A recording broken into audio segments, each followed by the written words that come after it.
Tu veux savoir ce qu'un prof m'a fait de plus humiliant? Nous étions tous groupés au bord de la piscine quand la prof m'a demandé pourquoi je ne me mettais pas à l'eau. J'ai un appareil auditif, madame. Je ne peux pas aller dans l'eau. J'ai tout de suite vu dans les yeux de mademoiselle Garrett qu'elle ne me croyait pas. Elle m'a lancé un regard suspicieux. Un appareil auditif? Tu veux dire un implant cochléaire? Elle avait ce drôle de sourire, comme si elle était au courant de quelque chose que j'ignorais. Oui, madame. J'ai eu le réflexe de signer, avant de me souvenir qu'elle n'y comprendrait sûrement rien. J'ai laissé tomber mes mains et montré le processeur fixé sur ma tête. C'est le 3e gamin handicapé placé cette année. Sa façon de prononcer « handicapé » m'a glacé le sang, comme si elle voulait dire qu'un coup bas se préparait. J'ai sorti le certificat du médecin que Maria, ma famille d'accueil, m'oblige à toujours garder avec moi. 3 médecins différents avaient signé que mes processeurs ne devaient jamais être en contact avec l'eau. Mademoiselle Garrett l'a lu à la lumière, en scrutant chaque ligne, les yeux plissés. Ah, une vraie écriture de médecin.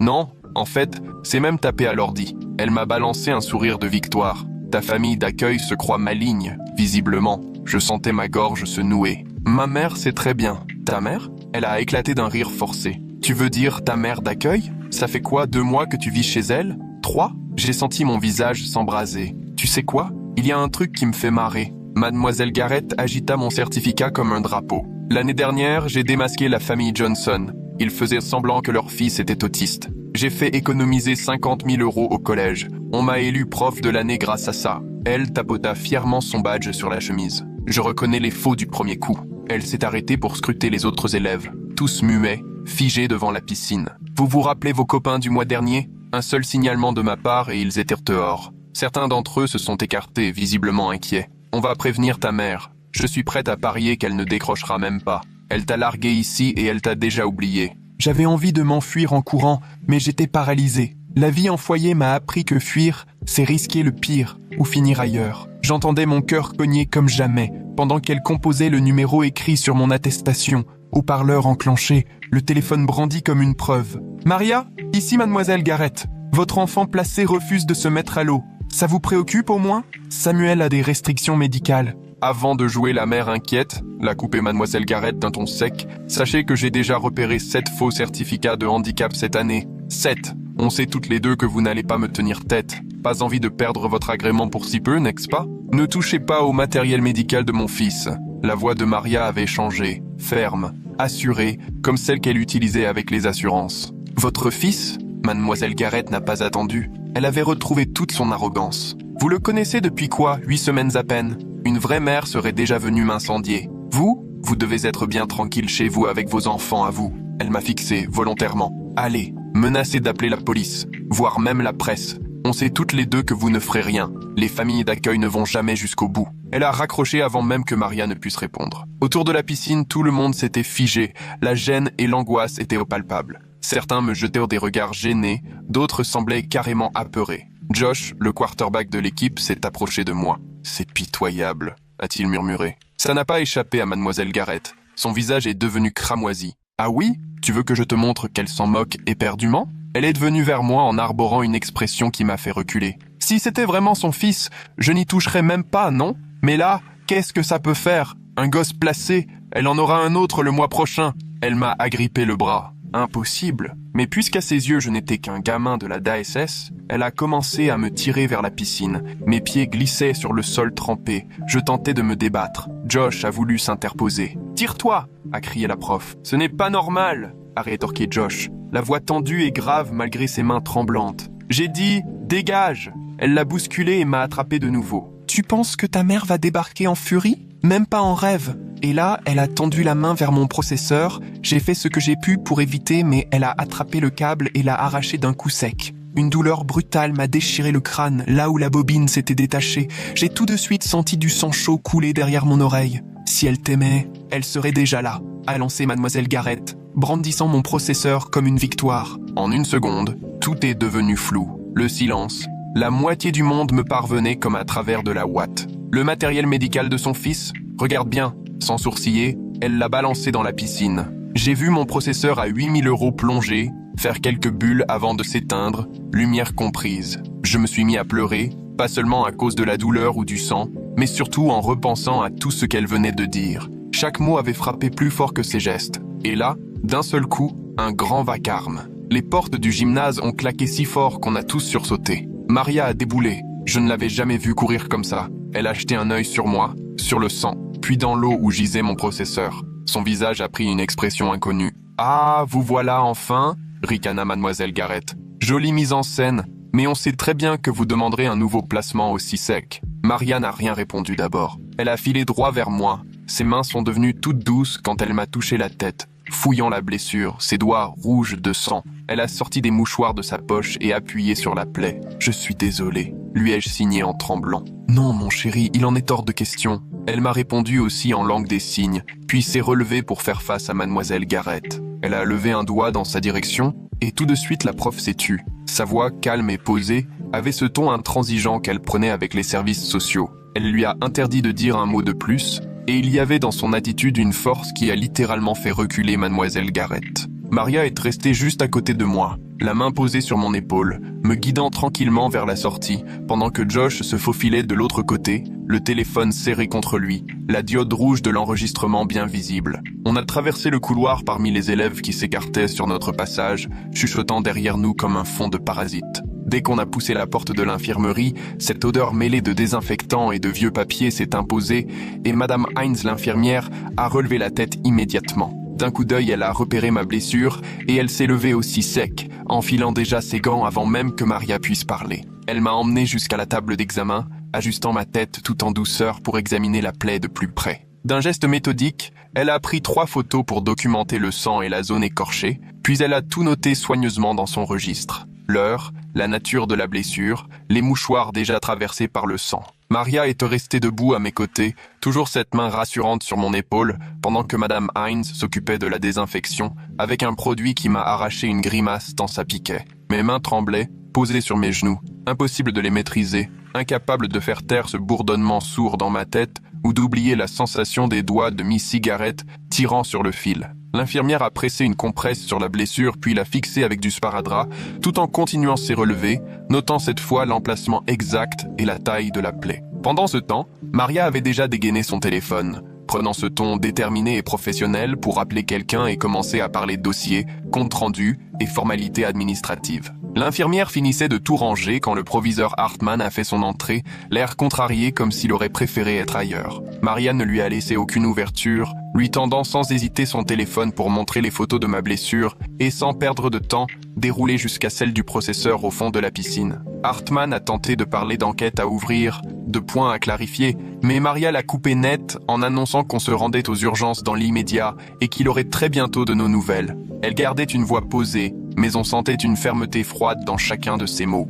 Hartman a hoché la tête, promettant de lancer une enquête au plus vite. Maria lui a lancé un regard que je n'ai pas su déchiffrer. C'est là que Missy Garrett est apparue sur le pas de la porte, les joues rouges, cherchant déjà à se justifier. Je faisais juste respecter les règles de sécurité à la piscine. Je devais vérifier que votre handicap était vrai. J'ai déjà surpris des tricheurs. Maria s'est levée d'un bond, la chaise rappant bruyamment sur le sol, ce qui a figé tout le monde. Vous venez d'agresser un mineur et de détruire du matériel médical, a-t-elle lâché d'une voix glaciale. Si jamais vous approchez encore de mon fils, vous le regretterez. Le regard qu'elle lui a lancé a suffi pour faire reculer Missy de 2 pas. Le proviseur Hartman s'est interposé et, sans discussion, a plié l'affaire en lui demandant de retourner dans son bureau. Maria a rassemblé ses affaires, m'a aidé à descendre de la table, a remercié l'infirmière pour sa rigueur et a demandé des copies de tous les documents. On est sorti rejoindre la voiture et Maria a filé droit vers le centre d'urgence à 2 pas de là, les doigts crispés sur le volant malgré son calme apparent.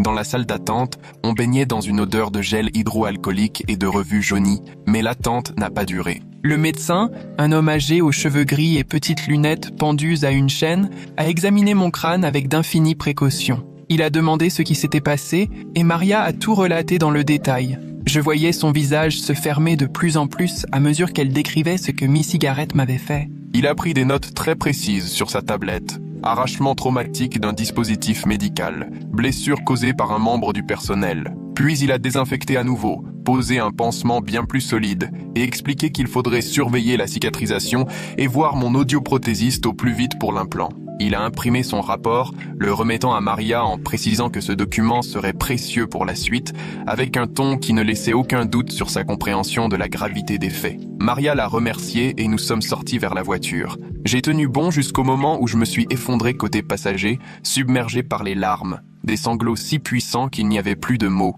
juste des hoquets. Maria a quitté sa place de parking et s'est garée 2 rues plus loin pour se tourner vers moi. J'ai essayé de lui expliquer que j'étais désolé, que je savais que tout ça allait faire de moi un gamin à problème aux yeux de l'administration, que les assistants sociaux n'appréciaient pas ceux qui attirent les complications. Ma voix déraillait, les phrases se brouillaient, mais Maria a attendu patiemment. Quand j'ai eu fini, elle m'a assuré qu'elle ne m'abandonnerait jamais, que ce qui s'était passé était une agression, et que nous allions prendre tout ça très au sérieux. Ce n'est pas ta faute, tu n'as rien cherché, et défendre tes droits, ce n'est pas faire des histoires. Elle a essuyé mes larmes avec une délicatesse infinie, piochant un mouchoir dans la boîte à gants, et j'ai senti une part du poids retomber. De retour à la maison, Maria m'a installé sur le canapé avec une glace et une couverture, même s'il ne faisait pas froid. Elle a disparu dans la cuisine, et je l'entendais parler à voix basse, employant à nouveau ce vocabulaire pointu au téléphone. Elle enchaînait des mots comme document, titre 9, non-respect de la loi sur le handicap, toujours d'un ton posé et déterminé. Je laissais fondre la glace dans ma bouche, goûtant chacune de ces paroles qui passaient à travers la porte. Elle maîtrisait parfaitement la situation, sans hausser la voix ni se laisser aller à l'émotion, simplement sûre d'elle. Après plusieurs coups de fil, elle est revenue, carnet à la main, et s'est assise près de moi pour m'expliquer qu'il fallait tout noter tant que les souvenirs étaient frais. Chaque détail, même les plus infimes. Elle ne voulait pas écrire à ma place ni peser sur mes réponses. Elle se contentait de m'aider quand je bloquais, me posant des questions précises, mais me laissait raconter l'histoire à ma façon. Qu'est-ce que Miss Cigarette a dit en premier? Qu'est-ce que tu as répondu? Où était Josh? Qu'est-ce qu'il a fait juste avant qu'elle attrape le processeur? J'écrivais tout, la main crispée sur mon stylo, noircissant les pages avec cette histoire difficile à sortir. Maria relisait chaque mot, me demandait parfois des précisions, et puis elle datait et me faisait signer en bas. Elle rangeait tout dans une pochette avec les papiers médicaux et les photos, créant un dossier dont je comprenais mal l'utilité, mais que je savais important. Cette nuit-là, allongé sur mon lit à fixer le plafond, impossible de calmer ma tête. Le monde me semblait étrange avec un seul processeur, comme si une moitié de mon crâne était bouchée par du coton. Les sons arrivaient tous du côté gauche, plats, déséquilibrés, au point de me donner la nausée même couchée. Je ne cessais de toucher le pansement derrière mon oreille droite, l'endroit où se plaçait le processeur, avec la douleur bien présente en dessous. Dès que je fermais les yeux, je revoyais les doigts de Miss Garrett saisir ma tête, j'entendais sa voix qui affirmait que Maria s'en moquait, je revoyais mon processeur sombrer au fond de la piscine. La gorge serrée, j'étais obligé de rouvrir les yeux et de me raccrocher à la lumière du lampadaire dehors. Vers minuit, Maria a frappé doucement à la porte. Elle avait attaché ses cheveux à la va-vite, l'ordinateur sous le bras. « Ça va ?» a-t-elle demandé. J'ai secoué la tête. Inutile de mentir. Elle s'est assise au bord du lit, a ouvert l'ordinateur et m'a montré l'écran. Toutes les photos de la journée étaient déjà classées dans un dossier avec la date et mon nom. Elle avait même préparé un document qui retraçait tout, minute par minute, avec ma version manuscrite en dessous, soigneusement recopiée. Elle m'a montré comment elle avait mis tout ça en sécurité à 3 endroits différents et m'a expliqué comme si elle me transmettait un savoir dont j'aurais peut-être besoin un jour.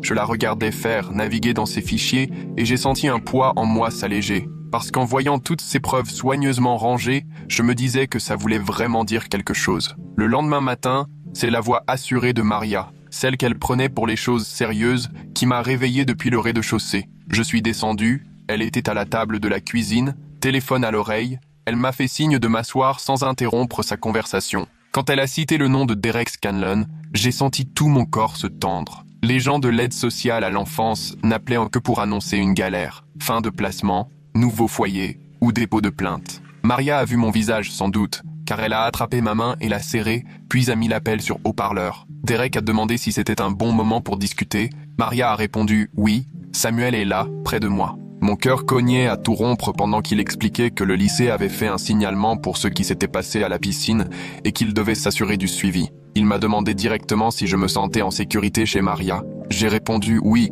même si ma voix tremblait. Il a voulu savoir si je souhaitais rester ou changer de famille, et ma réponse, plus ferme, a été que je voulais rester ici, parce que c'était la vérité, tout simplement. Maria gardait ma main pendant que Derek tapait ses notes, le bruit du stylo amplifié par le haut-parleur. Il a précisé qu'il traiterait l'affaire comme un incident scolaire, pas comme un problème de placement, et il comptait bien mentionner dans son rapport que j'avais clairement exprimé mon souhait de rester avec Maria. Quand l'appel s'est fini, je me suis rendu compte que j'avais retenu ma respiration tout du long. Maria m'a serré contre elle en me glissant que j'avais bien fait, que j'avais su dire ce que je voulais. Elle a passé la matinée sur l'ordinateur, pendant que je m'installais à la table pour rattraper mes devoirs. Elle a rédigé un mail à la principale Hartmann, joint le dossier récapitulatif, les photos, les papiers de l'hôpital et le premier certificat du médecin sur mes processeurs. Elle a écrit un résumé des faits, puis dressé la liste des témoins en mettant Josh en tête. 2 adresses étaient en copie, celle de Derek et une autre à côté du nom de Kenya Steele.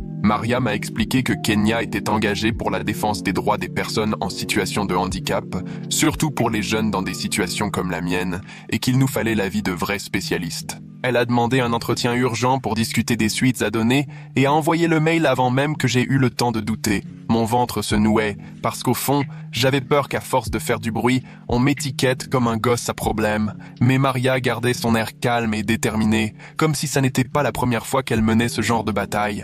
Dans l'après-midi, un numéro inconnu a sonné. Maria a répondu en mettant le haut-parleur après avoir vérifié que l'indicatif était bien local. Une voix de femme s'est présentée. « Bonjour, je m'appelle Kenya Steele, j'ai bien reçu votre mail et souhaiterais échanger avec vous sur les possibilités. » Kenya a voulu parler à tous les deux et nous a expliqué pendant une demi-heure comment constituer un dossier auprès du défenseur des droits à l'éducation nationale et comment porter plainte à la police pour agression et dégradation de matériel médical. Le but n'est pas de se venger ni de créer de conflit, a-t-elle souligné, mais d'empêcher que ce qui m'est arrivé ne tombe sur un autre élève en situation de handicap. Elle a parlé des justificatifs, de la chronologie, des témoignages, en glissant des mots que je ne comprenais pas toujours, mais Maria suivait tout. Quand Kenya m'a demandé ce que moi, je souhaitais vraiment obtenir dans cette histoire, j'ai été surpris. Jamais un adulte ne m'avait posé la question. Maria, fidèle à elle-même, a attendu sans jamais parler à ma place, et finalement, j'ai réussi à formuler ce que j'avais sur le cœur. Je voudrais que Madame Garrett n'ait plus le droit de s'occuper d'élèves handicapés, pour qu'elle n'ait plus jamais l'occasion de refaire ça à quelqu'un d'autre. Je veux qu'on remplace mon processeur, parce que sans lui, je n'entends rien et je ne peux pas suivre en classe. Et je tiens à rester dans ce collège, avec Josh et les amis qui m'ont soutenu. Pas question qu'on m'envoie ailleurs sous prétexte que je créerai des problèmes. Kenya a trouvé mes demandes tout à fait normales et elle nous a assuré qu'elle serait là pour chacune d'entre elles. À ce moment-là, j'ai réalisé que moi aussi j'avais mon mot à dire dans cette histoire. Quand l'appel s'est terminé, Maria s'est tournée vers moi, sérieuse mais rassurante. « Qu'est-ce que tu veux vraiment qu'il se passe ? Pas ce que tu penses qu'on attend de toi, ni ce qui arrangerait tout le monde, mais ce que tu veux, toi ?» m'a-t-elle demandé. J'ai inspiré profondément et j'ai repris ce que j'avais dit à Kenya, en ajoutant que je ne voulais plus jamais avoir peur des profs, ni qu'un autre enfant placé ait à vivre ce que je venais de traverser. Maria a hoché la tête, a noté fidèlement mes paroles et m'a garanti que mon avis comptait, qu'elle veillerait à ce qu'on m'écoute. Elle m'a expliqué qu'on allait bientôt rencontrer différentes personnes, remplir des dossiers, certainement raconter notre histoire à plusieurs reprises, mais qu'elle serait présente à chaque étape. Je lui ai demandé si tout cela pouvait mettre mon placement en danger ou faire croire à Derek que j'étais trop compliqué, mais elle m'a rassuré. Personne ne pouvait m'en vouloir de défendre mes droits. 2 jours après l'accident, nous avions rendez-vous chez l'audioprothésiste grâce à Maria qui avait réussi à décrocher un créneau en urgence. En découvrant la cicatrice qui guérissait derrière mon oreille, la spécialiste a blêmi. « Que s'est-il passé ?» a-t-elle demandé, pendant que Maria expliquait et qu'elle examinait délicatement mon crâne, penchant ma tête pour vérifier la trace laissée par la bobine à arracher. Elle a utilisé une petite lampe pour inspecter l'implant, s'assurant que rien n'était déplacé ou endommagé. Au bout de quelques minutes, elle a conclu que l'implant interne était intact. J'ai senti une angoisse retomber d'un coup, sans même m'en rendre compte. Par contre, sur son écran, elle nous a montré que le processeur externe n'avait pas survécu. Il était complètement foutu à cause de l'eau. Tous les témoins de dégâts étaient passés au rouge, prouvant que l'appareil avait été immergé. Ce processeur, qui résiste à la sueur ou à la pluie, n'a aucune chance face à une immersion complète. La piscine l'a tué. L'audioprothésiste a ouvert mon dossier, puis appelé le fabricant. Elle nous a prévenu qu'obtenir un processeur de prêt prendrait au moins 1 semaine, parfois 2, et qu'il s'agirait sûrement d'un ancien modèle, avec moins de fonctions que le mien. Elle a imprimé les papiers concernant le coût, le devis indiquant 8 000 $ pour remplacer le processeur, hors réglage et adaptation. À toutes ces pièces, elle a ajouté ses notes. Retirer de force ce type d'appareil, c'est violent, dangereux, potentiellement traumatisant, et ça aurait pu provoquer de vraies blessures au niveau du site implanté. Elle a fait des copies pour Maria, bien rangées dans une pochette, en précisant qu'on en aurait besoin pour la mutuelle et pour toute démarche officielle. Avant de partir, elle m'a posé la main sur l'épaule et m'a dit « Je suis vraiment désolée que tout cela vous soit arrivé. Votre équipement aurait dû être protégé. » 3 jours après l'incident, Maria et moi sommes allés dans le bureau du proviseur Hartmann pour le rendez-vous qu'il avait fixé. Il nous attendait derrière son bureau, l'air mal à l'aise, à côté d'une femme élégante qui s'est présentée comme juriste du rectorat. Maria a gardé son sang-froid, a serré les mains, et j'ai suivi le mouvement, même si mes mains étaient un moite. Elle a sorti de son sac une pochette dans laquelle tout était soigneusement rangé, chronologie, certificats médicaux, photos, liste de témoins. Elle a tout étalé devant nous. Calmement, presque comme si elle lisait un rappel de course, elle a expliqué que nous déposions plainte auprès de l'Office des droits civiques pour discrimination liée au handicap, en s'appuyant sur la loi ADA. Nous envisageons aussi une plainte à la police pour agression et destruction de matériel médical, a-t-elle ajouté. Et nous attendons que toutes les mesures soient prises immédiatement pour garantir ma sécurité à l'école. Son ton restait posé, jamais agressif, juste factuel. Le proviseur Hartmann s'est interposé en disant qu'il devait finir son enquête avant d'agir, mais Maria ne lui a pas laissé le temps d'argumenter. Pendant l'enquête, je dois être définitivement retiré de la classe de Madame Garrett. Il n'est pas question que je la recroise ou qu'on me demande d'interagir avec l'enseignante responsable de l'agression. L'avocate s'est penchée vers Hartmann et lui a murmuré quelques mots d'un air inquiet. Hartmann s'est éclairci la gorge. Nous pouvons effectivement vous transférer dès demain dans un autre groupe de PS et Madame Garrett sera informée qu'elle ne doit plus avoir aucun contact avec vous. Maria a demandé qu'on lui confirme tout cela par écrit, ce qu'il a accepté en prenant des notes. L'entretien a duré une 20aine de minutes. En ressortant, j'ai réalisé que pour la première fois, mes mains ne tremblaient plus. J'avais enfin le sentiment que les adultes prenaient la situation au sérieux et voulaient agir. Il y a cependant une chose révélée durant la réunion qui a fait crisper la mâchoire de Maria. Hartmann a rapporté que Madame Garrett prétendait avoir agi pour protéger les autres élèves sous prétexte que mon certificat médical était un faux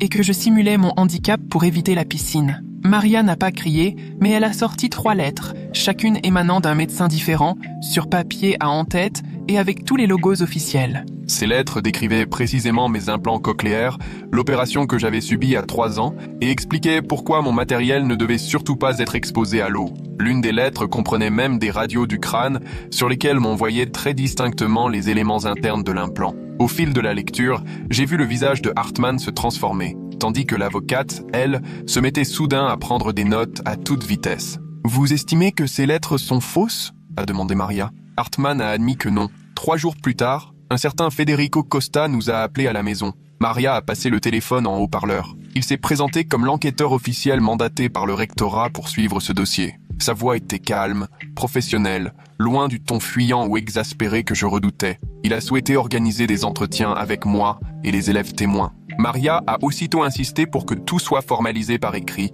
depuis l'emploi du temps des entretiens jusqu'à la liste des témoins. Costa a accepté sans discuter, promettant d'interroger au moins 6 élèves ayant assisté à l'incident. Il a demandé à Maria de lui envoyer tous nos documents et assuré qu'il les lirait avant toute audition. À la fin de l'appel, Maria a noté soigneusement la date et l'horaire, ajoutant cette étape supplémentaire à son dossier déjà épais. Ce soir-là, mon téléphone a vibré. Un message de Josh. Il y a 5 autres élèves de la piscine qui voudraient témoigner sur ce qu'ils ont vu. Je peux leur passer ton numéro ? J'avais les mains moites en tapant « oui ». En moins d'1 heure, 3 camarades m'avaient déjà écrit pour dire qu'ils tenaient à m'aider, que ce que Madame Garrett avait fait était inadmissible. Ashley, une des filles, a avoué avoir eu peur de Madame Garrett tout le semestre à cause de ses remarques sur les élèves à besoins particuliers. Un autre, Marcus, m'a confié qu'il avait filmé une partie de la scène sur son portable, avant que Madame Garrett ne se rende compte de rien. J'ai montré les messages à Maria, qui a souri. C'est parfait. Plus on a de témoins, plus le dossier gagne en poids. Pour la première fois depuis cette journée à la piscine, je me suis senti moins isolé. D'autres avaient vu ce qui s'était passé, et ils me croyaient. 2 jours plus tard, Derek est venu pour sa visite de suivi habituelle. Maria lui a ouvert puis s'est éclipsée, me suggérant de lui montrer ma chambre et de parler tranquillement si j'en avais envie. On est monté, Derek s'est installé à mon bureau, moi sur mon lit. Il m'a demandé comment j'allais. Si ici, avec Maria, je sentais que j'étais en sécurité. J'ai senti mon vieux réflexe de méfiance ressurgir. Les questions des travailleurs sociaux n'annoncent jamais rien de bon, mais je me suis efforcé de répondre honnêtement. Maria a été super, elle n'a pas hésité à prendre ma défense après ce que m'a fait Madame Garrett. Et franchement, je me sens plus en sécurité ici que nulle part ailleurs dans toutes mes familles d'accueil. Derek a noté ma réponse, esquissé un sourire. On voit vraiment que ce placement fonctionne. Je suis impressionné par ce que fait Maria pour toi. Il m'a assuré que l'incident relevait des problèmes scolaires, pas de mon parcours d'accueil, et qu'il n'était donc pas question d'envisager un changement. Ce week-end-là, Kenya est venue nous filer un coup de main pour préparer le dossier à destination de l'Office des droits civiques.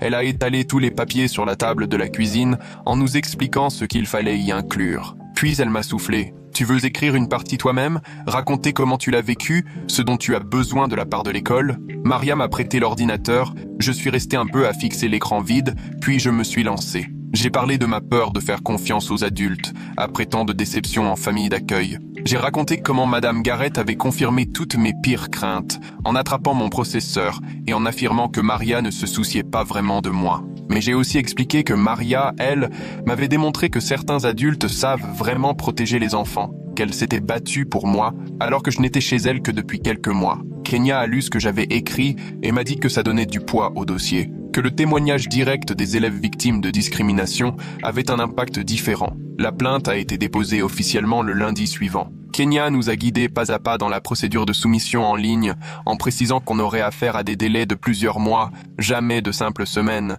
car les enquêtes fédérales prenaient toujours du temps. Mais elle a aussi souligné que ça créait une trace officielle, ce qui poussait le district à ne pas oublier qu'on les surveillait. Maria a tiré 3 copies, une pour nous, une pour Derek, une pour elle-même. Désormais, elle avait mis en place un vrai système d'archivage avec des chemises colorées pour tout classer. Dossiers médicaux, correspondance scolaire, documents juridiques, attestation des témoins. Je n'avais jamais vu une telle organisation en famille d'accueil où, au contraire, les papiers disparaissaient ou s'éparpillaient à chaque changement de foyer. Le retour à l'école a été rude. Je n'avais plus qu'un seul processeur en état et tout me paraissait terne, éprouvant. Chaque cours était pour moi trop bruyant ou trop silencieux et mon cerveau devait travailler 2 fois plus pour traiter les sons. Au bout de 3 heures, j'étais déjà vidé. Mais mes professeurs se rendirent compte que j'avais du mal. Madame Schmidt m'a permis de m'asseoir tout devant, là où je pouvais bien la voir, ainsi que le tableau. Monsieur Roberts m'a donné des polycopiés de ses cours pour m'éviter d'avoir à tendre l'oreille à chaque phrase.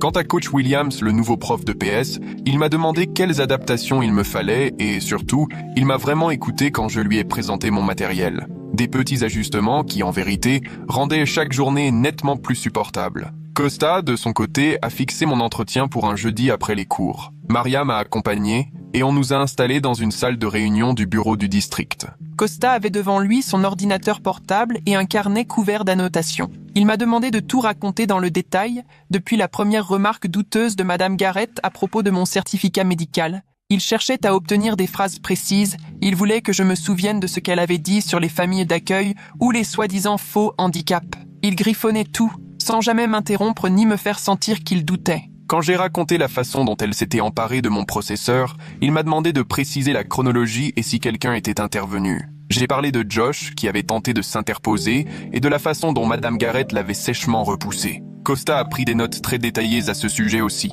L'entretien a finalement duré presque 1 heure. J'en avais mal à la tête à force de me concentrer, mais Costa est resté professionnel, méticuleux, sans jamais se montrer condescendant. Et 10 jours après l'incident, le processeur de prêt est enfin arrivé. Maria m'a accompagné chez l'audioprothésiste et je suis presque entré en courant. L'audioprothésiste a sorti un modèle ancien de processeur et m'a expliqué qu'il tiendrait moins longtemps que le mien, que le son serait différent de ce à quoi j'étais habitué. Elle l'a réglé avec précaution, vérifiant la position et la connexion. Quand elle l'a mis en marche, les sons ont à nouveau envahi tout le côté gauche de mon visage, et le monde a soudain retrouvé de la profondeur, même si tout me paraissait un peu métallique, étrange. J'entendais distinctement la voix de Maria, les questions de l'audioprothésiste, le ronflement de la clim. Mes yeux se sont embués, j'ai tenté de le cacher, mais l'audioprothésiste s'est contenté de sourire avant de dire « Beaucoup de gens pleurent le jour où ils retrouvent leur audition ». Elle m'a remis des piles de rechange et une housse de charge en précisant que tout cela était temporaire, le temps de remplacer mon véritable processeur. Maria a fait la déclaration à l'assurance dans la foulée, mais la compagnie a envoyé une réponse défavorable dès la semaine suivante. Leur lettre expliquait que les dégâts causés par l'eau n'étaient au pas couverts. Le visage de Maria s'est fermé alors qu'elle lisait la lettre à voix haute, puis elle a aussitôt appelé Kenya en haut-parleur. Kenya a dit « Il faut contester ». Ce n'est pas un simple dégât des eaux, mais la destruction volontaire d'un appareil médical par quelqu'un d'autre. Elle a aidé Maria à rédiger la lettre de contestation, en précisant le numéro du PV de la police, la confirmation de l'enquête du district et une attestation de l'audioprothésiste précisant que le processeur avait été arraché et jeté à l'eau par une tierce personne. Maria a envoyé ce courrier en recommandé avec l'avocat en copie, histoire de montrer qu'on ne comptait rien laisser passer. 3 jours plus tard, le district nous a annoncé que Madame Garrett avait été suspendue de la surveillance de la piscine, le temps que Costa poursuive son enquête. Pourtant, elle continuait à donner cours dans d'autres classes, ce qui voulait dire que je pouvais la croiser dans les couloirs. Maria a bien pris le temps de m'expliquer que cette suspension n'était pas une sanction, simplement une mesure provisoire. La première fois que j'ai recroisé Madame Garrett, c'était un jeudi, entre la 3e et la 4e heure. Elle s'est dirigée vers le bureau principal. De mon côté, j'allais en anglais. Nos regards se sont croisés à peine une seconde avant qu'elle ne baisse la tête et ne change de direction. J'ai tout de même senti un énorme nœud se former dans mon ventre. Josh a surgi près de moi, comme par magie, et s'est interposé entre moi et le passage de Madame Garrett, comme s'il voulait s'assurer que rien ne puisse m'arriver, alors qu'elle était déjà loin. Il n'a rien dit, mais il est resté à mes côtés jusqu'à la porte de la classe. Costa avait organisé les entretiens avec les élèves témoins cette même semaine. Josh est passé le premier, vendredi matin, et dès qu'il est sorti, il m'a envoyé un texto. J'ai tout dit à Costa, même le truc où Madame Garrett a affirmé que les enfants placés comptaient pour rien et qu'elle avait déjà émis des doutes sur mon handicap avant même de m'arracher le processeur. Hier, 2 autres élèves du cours de natation que je ne connaissais presque pas ont envoyé des messages via Josh pour me dire qu'ils avaient eux aussi expliqué à Costa qu'ils s'étaient sentis très mal en voyant Madame Garrett remettre en question la validité de mon certificat médical. Une fille a dit « Je me souviens avoir trouvé étrange qu'une prof accuse un élève de mentir sur son handicap. L'école a fixé une réunion pour mettre en place un projet d'accueil personnalisé, PAP, le mardi suivant. Je ne savais pas ce que c'était avant que Maria me dise « C'est un document officiel qui détaille toutes les adaptations et protections dont tu bénéficies à l'école. » Maria a pris sa journée pour venir et Kenya a fait le déplacement depuis son bureau, à 1 heure d'ici. Nous avons passé plus de 2 heures dans la salle de réunion avec la conseillère d'orientation, la coordinatrice de l'inclusion et le proviseur Hartmann. Ils nous ont interrogés sur mon audition, mes appareils et tout ce dont j'avais besoin selon les matières. Maria avait préparé un dossier impressionnant avec des lettres de l'audioprothésiste et les notices de mes appareils. Kenya prenait des notes sur tout, posait des questions très précises pour savoir qui serait chargé de faire appliquer le plan parmi les enseignants. On a passé en revue chaque cours, noté où je devrais m'asseoir, comment les profs devaient attirer mon attention, quoi faire si j'avais un souci matériel. La référente de l'éducation spécialisée tapait tout sur son ordi au fil de la discussion. Quand on est arrivé à la section sur le matériel médical, j'ai levé la main, même si la situation n'avait rien d'un cours. Tous les regards se sont tournés vers moi, j'ai senti mes joues rougir, mais j'ai pris la parole. Je voulais qu'on écrive noir sur blanc qu'aucun enseignant n'avait le droit de toucher à mes processeurs. Jamais, sous aucun prétexte. Un silence est tombé. Puis Kenya a approuvé, disant que c'était exactement comme ça qu'il fallait défendre mes droits, et elle a insisté pour que la formulation soit reprise telle quelle dans le document. La coordinatrice a ajouté la mention, précisant que mes équipements étaient protégés par la loi fédérale et que tout membre du personnel qui y toucherait sans autorisation s'exposerait à des sanctions disciplinaires immédiates. Maria m'a serré l'épaule d'un geste rassurant et j'ai vu à son regard qu'elle était fière, même si elle a gardé le silence. La réunion s'est terminée sur la signature du plan 504 par tout le monde et la coordinatrice a promis d'en envoyer une copie à tous mes profs d'ici la fin de la journée. 2 jours plus tard, alors que Maria venait me récupérer, une femme inconnue l'a abordée sur le parking de l'école. Elle s'est présentée comme Connie McDermott, du syndicat des enseignants, expliquant qu'elle voulait discuter de l'incident. Le visage de Maria s'est fermé et elle a répondu qu'aucune rencontre n'aurait lieu sans notre représentante. Connie a tenté de la convaincre qu'il ne s'agissait que d'une petite discussion pour entendre la version de Madame Garrett, mais Maria l'a coupé net. Si le syndicat voulait organiser quoi que ce soit, il n'avait qu'à prendre contact avec Kenya Steele pour convenir d'un rendez-vous officiel. Connie a alors laissé sa carte glisser sous l'essuie-glace de Maria. Kenya a pris le relais et a calé une réunion dans une salle des bureaux du district la semaine suivante. Connie est arrivée avec sa pochette et s'est lancée dans une présentation du point de vue de Madame Garrett sur la fraude au handicap, expliquant qu'elle ne cherchait qu'à protéger l'établissement contre les faux certificats médicaux. Mais Maria ne lui a pas laissé le temps de développer. Elle a aussitôt fait glisser devant elle les photos de ma tête ensanglantée, les dossiers médicaux des urgences, les documents de l'audiologiste et le numéro du rapport de police. À la vue des photos, Connie a blêmi. Kenya a ajouté que ce n'était pas une simple enseignante qui remettait en cause des aménagements dans le cadre de la procédure, mais bien une agression et une dégradation délibérée de matériel médical, et qu'il serait temps que le syndicat se demande sérieusement comment gérer une telle affaire. Connie a rassemblé ses papiers en disant qu'elle devait en discuter avec ses collègues. 4 semaines après l'incident, Costa a appelé pour proposer une première réunion de restitution. Ce jour-là, Maria, Kenya et moi étions assises en face de Costa et du proviseur Hartmann dans le bureau de ce dernier, pendant que Costa relisait ses notes. Il nous a expliqué que de nombreux témoins confirmaient ma version, certains citant nommément Madame Garrett, qui aurait déclaré que les familles d'accueil ne s'occupaient pas vraiment de leurs enfants et émis des doutes sur mon handicap. Costa avait également mis au jour 2 signalements informels antérieurs contre Madame Garrett à propos de propos déplacés sur le handicap d'autres élèves, sans qu'aucune sanction ni enquête officielle n'ait suivi. L'un remontait à 3 ans. Elle avait dit à un élève diabétique que son glucomètre semblait factice. L'autre datait de l'année précédente, lorsqu'elle avait refusé qu'une élève asthmatique garde son inhalateur pendant le cours de sport. À chaque fois, les parents s'étaient plaints auprès de coachs ou de conseillers, sans que cela n'apparaisse jamais dans le dossier de Madame Garrett. Costa a conclu que tout pointait vers de multiples violations de la politique du district et il préconisait des sanctions disciplinaires officielles. Il a ajouté que le rapport définitif nécessiterait encore 2 semaines de travail. Pendant ce temps-là, Kenya préparait le recours auprès de l'assurance. Elle a envoyé tous les documents médicaux, le numéro du rapport de police, ainsi qu'une lettre circonstanciée de mon audiologiste expliquant qu'il s'agissait bien d'une agression ayant causé la destruction de mon appareil et non d'une défaillance accidentelle. L'expert de l'assurance a directement appelé Maria 1 semaine après la réunion sur les conclusions préliminaires. Ce jour-là, je faisais mes devoirs dans la cuisine quand Maria a décroché, passant le téléphone en haut-parleur pour que Kenya l'entende aussi en arrivant. L'expert a précisé qu'il réexaminait tout le dossier au vu des nouveaux éléments et du rapport de police, qu'il leur fallait encore quelques jours pour se prononcer, mais qu'il était probable qu'au moins une prise en charge partielle soit acceptée. Maria l'a remercié, a raccroché, puis a prévenu Kenya par SMS. Un mercredi, en plein cours de maths, la batterie du processeur de près m'a lâché sans prévenir. D'un coup, tout est devenu presque silencieux, au point que j'ai sursauté en m'agrippant à ma table. Ma prof l'a tout de suite remarqué et s'est rapprochée pour vérifier si ça allait. J'avais du mal à comprendre ce qu'elle disait avec un seul processeur, alors je lui ai montré ma tête, essayant de retenir mes larmes. Elle a pris une feuille et m'a écrit si j'avais besoin de contacter quelqu'un. J'ai fait oui de la tête et elle m'a accompagné dans le couloir pour utiliser le téléphone de la classe. Maria a décroché à la 2e sonnerie.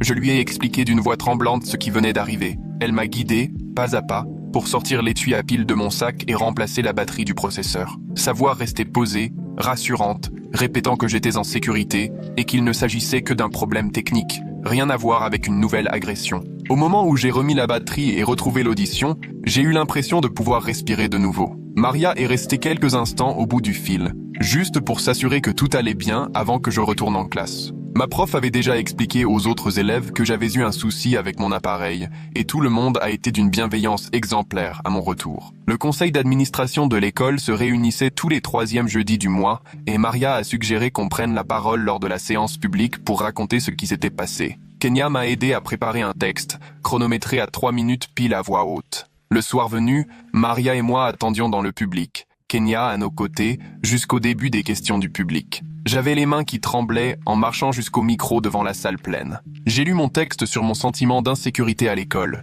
sur l'urgence de mieux protéger les élèves handicapés pour que ce genre d'incident ne se reproduise plus. J'ai décrit comment Madame Garrett avait endommagé mon matériel, remis en question mon handicap et appelé l'école à renforcer la protection des jeunes comme moi. Plusieurs membres du conseil ont pris des notes et une femme m'a adressé un signe de tête approbateur lorsque j'ai évoqué la sécurité des équipements médicaux. En regagnant ma place, Maria m'a serré la main, Kenya m'a soufflé que je m'en étais très bien sorti. 2 jours plus tard, l'avocat du district a contacté Maria pour lui proposer une réunion en vue d'un accord à l'amiable. Maria a mis le haut-parleur pour que Kenya écoute aussi. L'avocat a commencé à évoquer un dédommagement financier pour le processeur détruit et les frais médicaux. Maria l'a interrompu pour dire que l'argent n'était pas notre priorité. Nous voulions un vrai changement de politique et que la responsabilité de ce qui s'était passé soit reconnue. L'avocat, un peu pris de court, a demandé ce qu'on entendait exactement par des changements de politique. Kenya a détaillé nos attentes. Une formation obligatoire sur les droits des personnes handicapées pour tout le personnel, des règles strictes pour la protection des appareils médicaux des élèves et un rapport officiel sur la sanction décidée à l'encontre de Madame Garrett. L'avocat a répondu qu'il devait en discuter avec l'administration et qu'il nous recontacterait pour fixer une nouvelle réunion, cette fois axé sur les mesures à mettre en place plutôt que sur l'aspect financier. Le rapport de Costa est arrivé 3 semaines plus tard. Maria a ouvert le mail pendant que je faisais mes devoirs à la table de la cuisine. Elle l'a lu 2 fois avant de me montrer l'écran, et j'ai vu les mots « avéré », « contact physique inapproprié » et « propos discriminatoires » surlignés dans le document. Ce même après-midi, le principal Hartman a appelé pour prendre rendez-vous afin de discuter des suites, et Maria, tout en mettant la conversation sur haut-parleur, a noté la date et l'heure dans son agenda. Le mardi matin venu, elle est venue me chercher pendant la 3e heure pour que j'aille m'installer dans le bureau de Hartman avec Kenya à nos côtés. Hartman avait étalé plein de papiers devant lui et a expliqué que Madame Garrett recevrait une lettre de réprimande officielle qui serait ajoutée à son dossier permanent et qu'elle serait obligée de suivre une formation sur les droits des personnes handicapées ainsi que sur la manipulation du matériel médical. Il a aussi précisé qu'elle serait définitivement écartée de tout enseignement auprès d'élèves bénéficiant d'aménagement, ce qui voulait dire qu'elle n'aurait plus le droit d'accueillir dans ses classes ceux qui ont un plan 504 ou un PAI. Maria a alors demandé ce qui se passerait si elle n'appliquait pas ces mesures et Hartman a répondu qu'il y aurait des bilans trimestriels pour surveiller la situation avec la promesse que toute nouvelle faute entraînerait des sanctions supplémentaires. Ce n'était pas un licenciement, mais Kenya m'a serré l'épaule et a chuchoté que c'était en réalité très important. Maintenant, il y aurait une véritable limite à ce que Missy Garrett pourrait faire et une trace noire sur blanc si jamais elle recommençait. 2 jours après la réunion, la compagnie d'assurance a appelé Maria pour annoncer qu'un remboursement partiel de 5 000 € serait accordé pour le processeur abîmé. J'étais sur haut-parleur quand l'expert a précisé que le fabricant proposait un programme de réduction destiné aux victimes d'agression qui prendrait en charge 2 500 € supplémentaires. Maria a négocié pour étaler les 500 € restants et a expliqué à l'expert qu'elle préférait les payer elle-même plutôt que de passer par l'école, afin qu'il reste une preuve claire de ce qui s'était passé et de qui portait la responsabilité. Le lendemain, l'audioprothésiste a téléphoné pour confirmer que le nouveau processeur était commandé et arriverait sous 2 semaines, et je suis monté directement dans ma chambre pour entourer la date à gros traits sur le calendrier accroché au-dessus de mon bureau. Quand Maria est venue plus tard dans la soirée, elle a repéré le cercle que j'avais tracé et a ajouté une petite note « Jour de fête », accompagné d'un sourire dessiné à côté. La réunion pour le plan 504 s'est tenue ce vendredi-là, toute l'équipe installée autour de la grande table, en train d'examiner chaque détail du document. Ils ont inclus des protections claires pour mon matériel médical, notamment une règle stipulant qu'aucun enseignant n'aurait désormais le droit de toucher à mes processeurs, quelle qu'en soit la raison, ainsi que des mesures comme le placement préférentiel en classe et l'accès systématique aux notes écrites. Kenya a aussi participé à la rédaction d'un plan de sécurité, prévoyant la marche à suivre et les personnes à contacter si je me sentais de nouveau visé. J'ai signé mon exemplaire là où était écrit « Signature de l'élève ». Ce week-end, Maria a fait plastifier le nouveau document dans un plastique bien épais chez un commerçant et m'a ordonné de toujours le garder dans mon sac, histoire que j'aie la preuve de mes droits sur moi à tout moment. Derek est passé pour sa vérification trimestrielle le mardi suivant.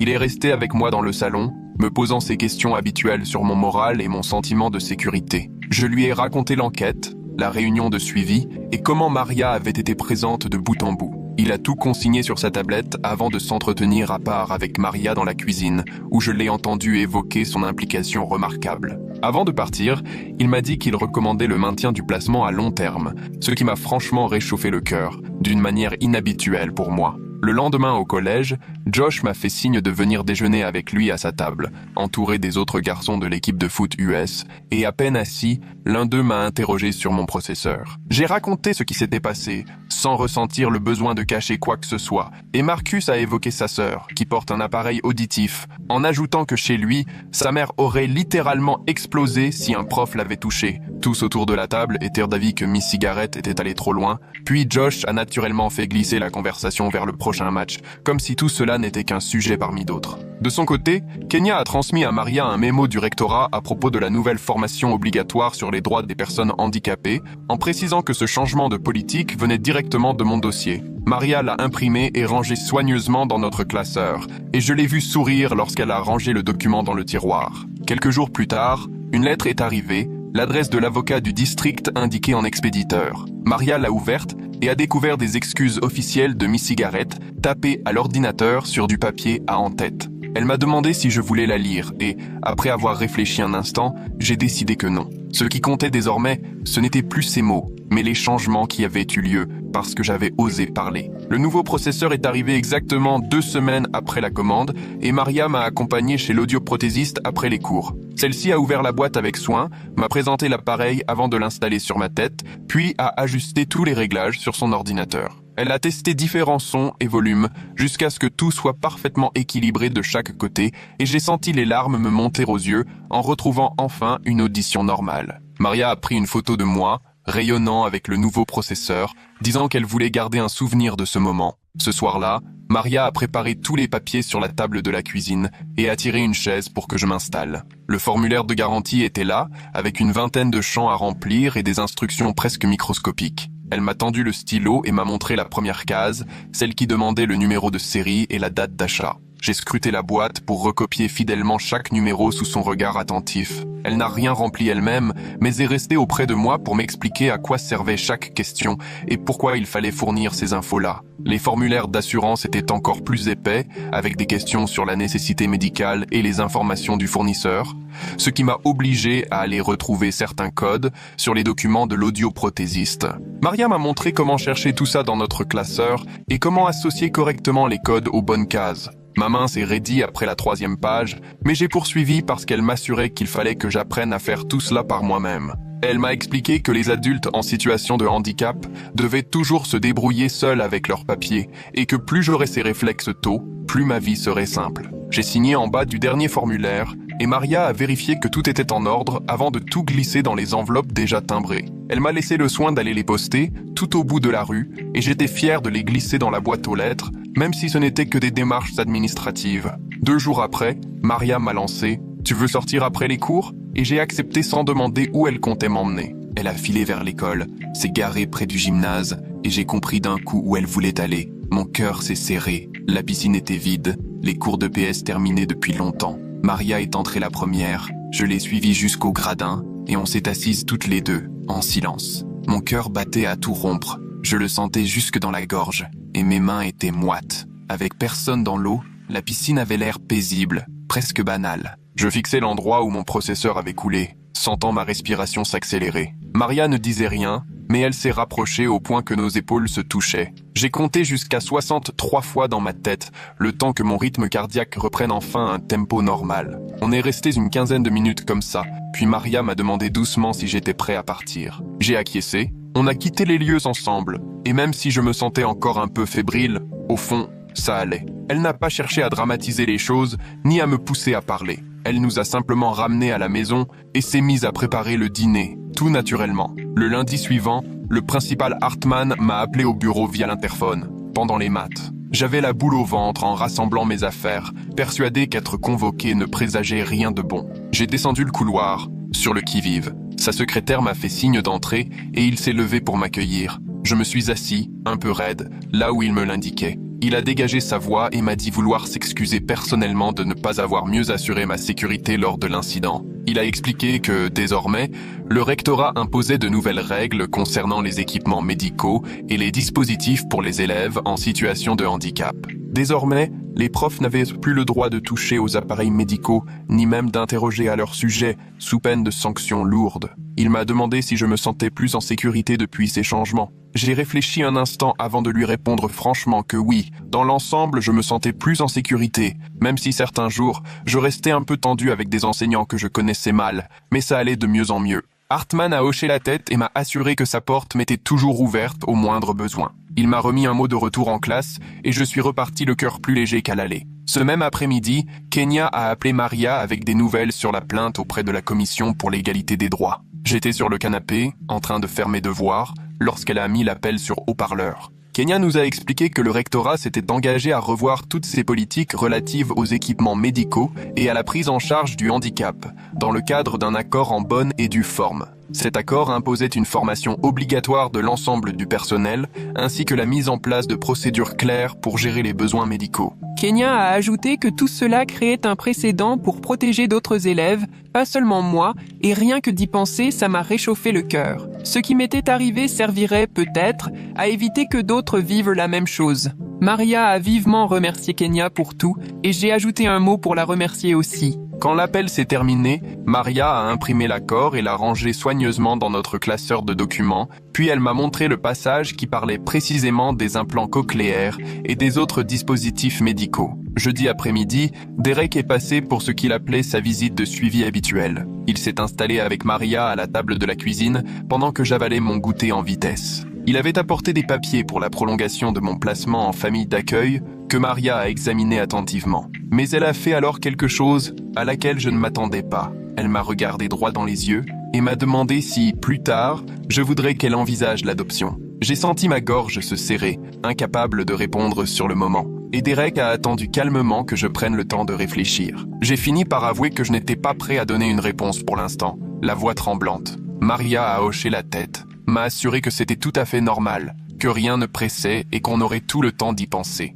Rien que le fait qu'elle me laisse le choix, au lieu de prendre la décision sans me consulter, m'a vraiment fait sentir que mon avis avait de l'importance. Derek a pris note sur sa tablette et m'a dit qu'il repasserait le mois suivant. Après son départ, Maria m'a serré dans ses bras en me disant qu'il n'y avait aucune urgence, qu'on en parlerait ensemble quand je serais prêt. Samedi, une lettre est arrivée, adressée à Maria, envoyée par la mère de Josh. Maria l'a ouverte à la table de la cuisine, l'a lue d'un air étonné avant de me l'attendre. C'était un mot de remerciement pour m'être affirmé, ce que je trouvais curieux vu que je n'étais chez Maria que depuis quelques mois. Dans sa lettre, la mère de Josh expliquait que son fils lui avait tout raconté sur l'incident à la piscine et la façon dont j'avais géré la situation.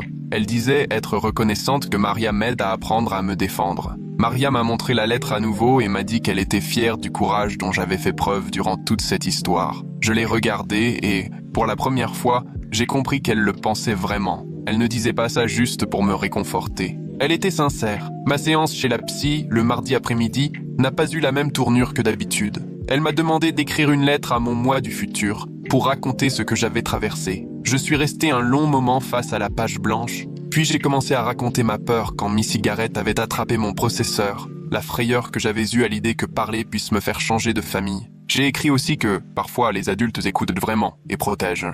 J'ai parlé de Maria, qui était là, simplement, à mes côtés. Quand j'ai eu fini, ma psy a lu la lettre et m'a conseillé de la garder précieusement. Elle m'a dit que si jamais je doutais encore de moi un jour, il faudrait que je relise cette lettre pour me rappeler à quel point j'avais été courageux. Je l'ai pliée soigneusement avant de la glisser dans mon sac. L'année scolaire s'est achevée 3 semaines plus tard et j'ai validé toutes mes matières. Mes profs avaient fait preuve de compréhension face à mes absences, étant donné tout ce que j'avais traversé. Le bulletin est arrivé par la poste et c'est Maria qui l'a ouvert, installée à la table de la cuisine. Elle a d'abord passé les notes au crible, puis s'est penchée sur les appréciations au dos. Les profs y parlaient de ma ténacité et de mes progrès. Maria s'est levée pour afficher mon bulletin sur le frigo avec un aimant, comme si j'étais un gamin comme les autres, et qu'on exposait fièrement ses bonnes notes à la maison. Je me suis retrouvé là, à le regarder, en sentant quelque chose changer tout au fond de moi. Le samedi matin, Maria m'a emmené faire un peu de shopping pour les vêtements d'été. Au centre commercial, elle m'a laissé choisir des shorts et des t-shirts qui me plaisaient vraiment. Ensuite, elle m'a demandé si ça me tentait d'aller voir les étuis étanches pour mon processeur. On en a trouvé dans un magasin d'électronique et j'ai pris le temps de regarder tous les modèles avec toutes sortes de couleurs et de tailles. J'ai fini par choisir un bleu bien vif, impossible à manquer. Maria a trouvé qu'il était parfait et on l'a acheté en même temps que les vêtements. Tenir cet étui dans la main, c'était comme reprendre ce que Miss Garrett avait essayé de m'enlever. Maintenant, je pouvais aller nager sans inquiétude. L'étui bleu est resté posé sur ma commode et chaque fois que je le regarde, j'ai l'impression de gagner un peu plus en confiance. 3 jours avant le 4 juillet, mon téléphone a vibré. C'était un message de Josh qui m'invitait au barbecue familial. Il annonçait piscine et bonne bouffe. Je suis allé voir Maria dans le salon pour lui demander si je pouvais y aller. Elle m'a souri, a dit « bien sûr » et a proposé de me déposer. Elle a pris ça comme une sortie habituelle d'ado, sans faire de chichi ni de drame. Rien de spécial, simplement un gamin invité à une fête. J'ai répondu à Josh que je serais là. Le 4 juillet est arrivé, chaud, lumineux. Maria m'a laissé chez Josh, où toute sa famille avait dressé les tables dans le jardin. Le barbecue tournait à plein régime et la piscine donnait vraiment envie. J'ai sorti ma housse bleue étanche de mon sac. J'ai senti son poids bien réel au creux de ma main. Josh m'a fait coucou. Je suis passé devant ses parents, ses oncles et tantes. Tous m'ont souri sans me fixer du regard. La piscine était déjà bruyante de rires et d'éclaboussures. J'ai clipsé mon processeur dans sa housse, vérifié 2 fois que tout tenait bien, et j'ai plongé. L'eau était fraîche, limpide, et personne n'a posé de questions bizarres sur le boîtier bleu que j'avais sur la tête. La petite sœur de Josh est venue nager près de moi et a pointé du doigt mon processeur sous le plastique transparent. Elle m'a demandé si c'était comme une oreille de robot. Je lui ai expliqué que le micro capte les sons et les envoie à mon cerveau. Elle a trouvé ça trop cool et a voulu savoir si j'entendais sous l'eau. Je lui ai répondu « pas vraiment, comme tout le monde ». On a joué à Jacques a dit, et grâce à mon processeur, je distinguais parfaitement les cris des autres. C'était tout simple. J'avais l'impression d'être juste un enfant de plus à la fête, parmi les autres autour de la piscine. Une fois la baignade terminée, je me suis séché et j'ai trouvé Maria sur la terrasse, assise avec la mère de Josh, un grand verre de citronnade à la main. Je me suis assis sur les marches. Maria m'a rejoint. Elle m'a demandé comment je me sentais vraiment après tout ça. Je lui ai confié que certains jours restaient un peu compliqués, que parfois j'étais tendu avec les profs, mais que j'apprenais peu à peu à lui faire confiance, à me dire qu'elle serait toujours là pour moi et qu'au final, ça rendait les choses bien plus simples. Elle a acquiescé sans insister, se contentant d'être à mes côtés, tandis que le soleil séchait mes cheveux. Plus tard, quand on s'est préparé à partir, j'ai aidé Maria à porter la vaisselle jusqu'à la voiture et sans même réfléchir, je l'ai appelée maman en lui demandant où je devais poser tout ça. Le mot m'est venu naturellement, pas maman d'accueil, juste maman. Je me suis figé une seconde, mais Maria a eu un large sourire, les yeux brillants. Elle a posé les plats avant de m'enlacer. Elle m'a dit qu'elle m'aimait aussi, et cette fois, je l'ai serrée fort dans mes bras. C'était tout simplement naturel. Le reste de l'été, j'ai pris l'habitude de l'appeler maman, et elle ne s'est jamais moquée, jamais corrigée. Quand août est arrivé, et que les courses de rentrée ont commencé, je n'étais déjà plus le même qu'en mai. Mon nouveau processeur attendait sur ma commode, et mon plan 504 était prêt dans mon sac. Le premier jour d'école, je suis passé par l'entrée et Josh m'attendait, pile devant mon casier comme promis. Il m'a lancé « Ça va ?» J'ai répondu que oui, et on est partis ensemble vers notre premier cours. J'ai remarqué que Miss Garrett n'était ni dans les couloirs ni au gymnase. On m'a dit qu'elle enseignerait désormais dans un autre établissement, à l'autre bout de la ville. J'ai compris qu'aujourd'hui, je n'avais plus peur. Je savais m'exprimer et surtout, j'avais à présent des gens sur qui compter, prêts à m'écouter.